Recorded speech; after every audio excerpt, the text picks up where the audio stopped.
ರೀತಿ ಚಕ್ಲಿ ಮಾಡೋದಕ್ಕೆ ಅಂಗನವಾಡಿಯಲ್ಲಿ ಕೊಡುವಂತ ಪುಷ್ಟಿ ಇಟ್ಟಿದ್ರೆ ಸಾಕು, ಬೇಗನೆ ರೆಡಿ ಮಾಡ್ಬೋದು, ಪಟ ಪಟ್ ಅಂತ ಆಗೋಗುತ್ತೆ. 4 ತಿಂಗಳು ಹಾಗೇನೆ ಇಟ್ಕೊಂಡು ತಿನ್ಬೋದು. ನೀವಿನ್ನ ನನ್ನ ಚಾನಲ್ನ ಸಬ್ಸ್ಕ್ರೈಬ್ ಮಾಡ್ಕೊಂಡಿಲ್ಲ ಅಂತಂದ್ರೆ ದಯವಿಟ್ಟು ಇವಾಗಲೇ ಮಾಡ್ಕೊಂಡು ಪಕ್ಕದಲ್ಲಿರುವಂತ ಬೆಲ್ ಐಕನ್ನ ಪ್ರೆಸ್ ಮಾಡಿ. ನಾನು ಯಾವುದೇ ತರ ಹೊಸ ವಿಡಿಯೋ ಹಾಕಿದ್ರು ನಿಮ್ಗೆ ಮೊದಲು ಸಿಗುತ್ತೆ. ಮೊದಲಿಗೆ ವೀಕ್ಷಕರೇ ಒಂದು ತಟ್ಟೆ ತಗೊಂಡಿದ್ದೀನಿ, ಅದಕ್ಕೆ ಒಂದು 100 ಗ್ರಾಮ್ ಅಷ್ಟು ಪುಷ್ಟಿ ಹಿಟ್ಟು ಹಾಕೊಂಡಿದ್ದೀನಿ. ಹಾಗೇನೆ ಒಂದು 2 ಟೇಬಲ್ ಸ್ಪೂನ್ ಆಗುವಷ್ಟು ಮೈದಾ ಹಿಟ್ಟು ಹಾಕೋತಾ ಇದ್ದೀನಿ. ರುಚಿಗೆ ತಕ್ಕಷ್ಟು ಉಪ್ಪು, ಹಾಗೇನೆ ಖಾರದ ಪುಡಿ, ನಿಮಗೆ ಖಾರಕ್ಕೆ ಎಷ್ಟು ಬೇಕೋ ಅಷ್ಟು ಹಾಕೊಳ್ಳಿ. ನಾನು ಇಲ್ಲಿ ಒಂದು 3 ಟೇಬಲ್ ಸ್ಪೂನ್ ಹಾಕೋತಾ ಇದ್ದೀನಿ, ಜಾಸ್ತಿನೇ ಹಾಕೋತಾ ಇದ್ದೀನಿ ನಾನು. ಹಾಗೇನೆ ಸ್ವಲ್ಪ ಎಳ್ಳು, 1-2 ಟೇಬಲ್ ಸ್ಪೂನ್ ಆಗುವಷ್ಟು ಎಳ್ಳು ಹಾಕೋತಾ ಇದ್ದೀನಿ. ನಾನು 100 ಗ್ರಾಮ್ ಪುಷ್ಟಿ ಹಿಟ್ಟಿಗೆ ನಾನು ಮಾಡ್ತಾ ಇರೋದು. ಇದೆಯ ಒಂದು 20 ಚಕ್ಲಿಗಳಾಗ್ತವೆ ದೊಡ್ಡ ದೊಡ್ಡಗೆ. ಇವಾಗ ಚೆನ್ನಾಗಿ ಕಲಿಸ್ಕೊಬಿಡೋಣ. ಹಿಟ್ಟಲ್ಲಿ ಗಂಟಿರಬಾರ್ದು, ಆ ರೀತಿ ಚೆನ್ನಾಗಿ ಕಲಿಸ್ಕೋಬೇಕಾಗುತ್ತೆ. ಸ್ಪೂನಲ್ಲಾದ್ರೂ ಕಲಿಸ್ಕೋಬಹುದು, ಕೈಯಲ್ಲಾದ್ರೂ ಕಲಿಸ್ಕೋಬಹುದು, ಒಟ್ನಾಗೆ ಗಂಟಿರಬಾರ್ದು, ಆ ರೀತಿ ಕಲಿಸ್ಕೊಳ್ಳಿ.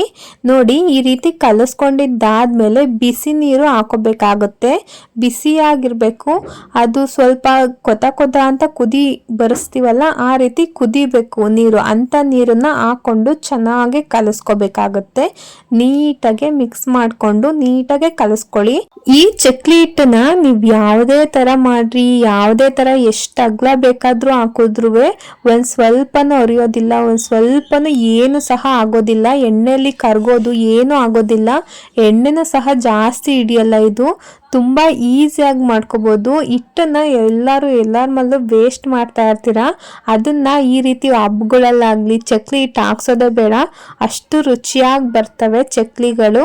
ಒಂದ್ಸಲ ನಿಮ್ಮ ಮನೆಯಲ್ಲಿ ಟ್ರೈ ಮಾಡಿ ನೋಡಿ, ನೀವೇ ನನಗೆ ಕಮೆಂಟ್ ಹಾಕ್ತೀರಾ ತುಂಬಾ ಚೆನ್ನಾಗಿ ಬಂದಿತ್ತು ಅಂತ. ಅದಕ್ಕೆ ನಾನು ಕಲಿಸ್ಕೋತಾ ಇದ್ದೀನಿ ಅಂದ್ರೆ ಚಪಾತಿ ಹಿಟ್ಟನ್ನ ಕಲಿಸ್ಕೋತೀವಲ್ಲ, ಅದಕ್ಕಿಂತ ಸಾಫ್ಟ್ ಆಗಿರ್ಬೇಕು, ಆ ರೀತಿ ಚಕ್ಲಿ ಹಿಟ್ಟನ್ನ ಕಲಿಸ್ಕೋಬೇಕಾಗುತ್ತೆ. ತಟ್ಟೆನಲ್ಲಿ ಒಂದ್ ಸ್ವಲ್ಪ ಹಿಟ್ಟನ್ನು ಸಹ ಬಿಡಬೇಡಿ, ನೀಟಾಗಿ ಕಲಿಸ್ಕೊಂಡು ಮಿದಿಬೇಕಾಗುತ್ತೆ. ಇನ್ನ ಚಕ್ಲಿ ಸಾಫ್ಟ್ ಆಗಿ ಬರ್ಬೇಕೋ ಹಾರ್ಡ್ ಆಗಿ ಬರ್ಬೇಕೋ ಅನ್ನೋದು ನೀವು ಮಿದಿಯೋದ್ರಲ್ಲಿ ಗೊತ್ತಾಗುತ್ತೆ. ಎಷ್ಟು ಸಾಫ್ಟ್ ಆಗಿ ಬರುತ್ತೋ ಹಿಟ್ಟು ಅಷ್ಟು ಚೆನ್ನಾಗಿ ಚಕ್ಲಿ ಬರುತ್ತೆ. ಇವಾಗ ನೀಟಾಗಿ ಮಿದ್ಕೋಬೇಕಾಗುತ್ತೆ. ಕೈಯಲ್ಲಿ ನೀಟಾಗಿ ಒತ್ತಿ ಒತ್ತಿ ಒತ್ತಿ ಹಿಟ್ಟನ್ನ ಸಾಫ್ಟ್ ಮಾಡ್ತಾ ಬನ್ನಿ. ಈ ರೀತಿ ಸಾಫ್ಟ್ ಮಾಡಿದಷ್ಟು ಚಕ್ಲಿ ತುಂಬಾ ಚೆನ್ನಾಗಿ ಬರುತ್ತೆ, ಹಿಟ್ಟು ಕೂಡ ತುಂಬಾ ಸಾಫ್ಟ್ ಆಗುತ್ತೆ. ಅವಾಗ ಚಕ್ಲಿ ರುಚಿಯಾಗಿ ಬರುತ್ತೆ. ನೋಡಿ, ನಾನು ಈ ರೀತಿ ಮಾಡ್ಕೋತಾ ಇದ್ದೀನಿ. ಫೈನಲಿ ನಾವು ಹಿಟ್ಟನ್ನ ಕಲಿಸ್ಕೊಂಡಿದ್ದಾದ್ಮೇಲೆ ಹಿಟ್ಟಿನ ಮೇಲೆ ಗೆರೆ ಗೆರೆ ತರ ಆಗ್ಲಿ ಒಡ್ಕೊಳ್ಳೋದಾಗ್ಲಿ ಈ ರೀತಿ ಇರಬಾರ್ದು. ನೋಡಿ ಎಷ್ಟು ಕ್ಲಿಯರ್ ಆಗಿದೆ. ಈ ರೀತಿ ಬಂದ್ರೆ ಹಿಟ್ಟು ಚೆನ್ನಾಗಿ ನೀವು ಕಲಿಸಿದಿರಾ ಅಂತ ಅರ್ಥ.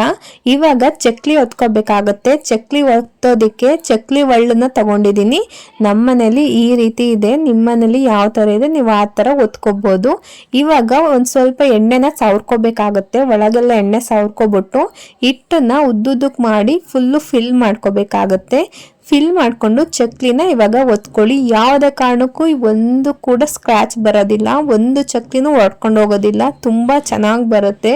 ನೀವು ಯಾವುದೇ ತರ ಹಾಕೋದು ತುಂಬಾ ಚೆನ್ನಾಗಿ ಬರುತ್ತೆ. ನೋಡಿ ಎಷ್ಟು ಚೆನ್ನಾಗಿ ಬರ್ತಾ ಇದೆ ಅಂದ್ರೆ, ಈ ತರ ಚಕ್ಲಿ ಕಟ್ಟಾಗೋದಿರ್ಲಿ ಯಾವುದೇ ತರನೂ ಆಗೋದಿಲ್ಲ, ಆರಾಮಾಗಿ ಮಾಡ್ಬೋದು. ಫಸ್ಟ್ನೇ ಸಲ ಮಾಡೋರು ಸಹ ಮಾಡ್ಬೋದು, ತುಂಬಾ ಚೆನ್ನಾಗಿ ಬರುತ್ತೆ. ನಾನು ಚಕ್ಲಿನ ಈ ಸೈಜ್ ಅಲ್ಲಿ ಒತ್ಕೋತಾ ಇದ್ದೀನಿ. ನಿಮಗೆ ಯಾವ ಸೈಜ್ ಬೇಕೋ ಆ ಸೈಜ್ ಅಲ್ಲಿ ಒತ್ಕೋಬಹುದು.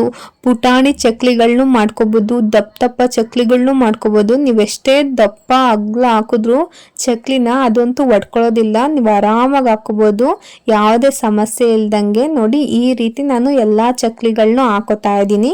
ಈ ರೀತಿ ಒತ್ತಿ ರೆಡಿ ಮಾಡಿ ಇಟ್ಕೊಬಿಟ್ರೆ ಎಣ್ಣೆಗೆ ಹಾಕೋದಿಕ್ಕೆ ಸರಿ ಆಗುತ್ತೆ. ಚಕ್ಲಿನ ಒತ್ತಿದ್ದಾಗಿದೆ, ಇವಾಗ ತೇಲಿಸ್ಕೋಬೇಕಾಗತ್ತೆ. ಬನ್ನಿ ತೇಲಿಸ್ಕೊಳ್ಳೋಣ. ಇವಾಗ ಗ್ಯಾಸ್ ಮೇಲೆ ಬಾಣಲಿ ಇಟ್ಕೊಂಡಿದ್ದೀನಿ, ಅದಕ್ಕೆ ಆಯಿಲ್ ಹಾಕೊಂಡಿದ್ದೀನಿ, ಒಂದು 200 ml ಆಗೋಷ್ಟು ಹಾಕೊಂಡಿದ್ದೀನಿ. ಇವಾಗ ಎಣ್ಣೆ ಎಷ್ಟು ಕಾದಿರ್ಬೇಕು ಅಂತ ತೋರಿಸ್ಕೊಡ್ತೀನಿ ಬನ್ನಿ. ಒಂದೇ ಒಂದು ಸಣ್ಣ ಉಂಡೆ ತಗೊಳ್ಳಿ, ಅದನ್ನ ಬಾಣಲಿ ಒಳಗೆ ಹಾಕಿ ಅದು ತೇಲ್ಕೊಂಡು ಮೇಲ್ ಬಂದ್ರೆ ಅವಾಗ ಎಣ್ಣೆ ಕಾದಿದೆ ಅಂತ ಅರ್ಥ. ಇದೊಂದು ಟ್ರಿಕ್ನ ನೀವು ತಿಳ್ಕೊಬಿಟ್ರೆ ಆರಾಮಾಗಿ ಬೇಯಿಸ್ಕೋಬಹುದು ಎಲ್ಲಾದುವೆ. ನೋಡಿ ಎಷ್ಟು ಚೆನ್ನಾಗಿ ಮೇಲ್ ಬರ್ತಾ ಇದೆ ಅಂತ.